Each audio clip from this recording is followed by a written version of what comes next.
అందరూ బాగున్నారు. నేను మా మమ్మీ ఉన్నాను. ఈరోజు కూర వచ్చేసి మనం బీరకాయ పెసరపప్పు కర్రీ చేసుకుంటున్నాం. కావాల్సిన బీరకాయ, ఆనియన్, టమాటా,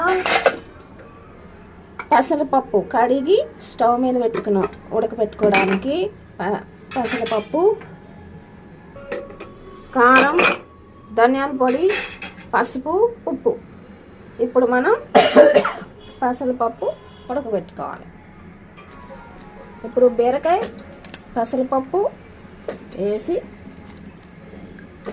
ఆనియన్, బీరకాయ, ఆనియన్, పెసరపప్పు ఇప్పుడు ఇవి ఉడకబెట్టుకో. ఇప్పుడు మనం పసుపు, ధనియాల పొడి, కారం,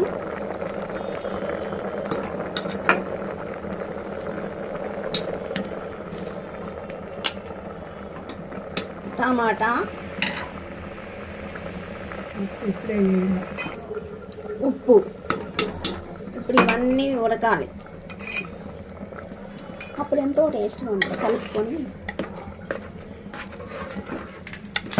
ఇప్పుడు మనం పోపు పెట్టుకున్నాము. ఆవాలు, జీలకర్ర, మెంతులు, ఆనియన్, కరివేపాకు, నేను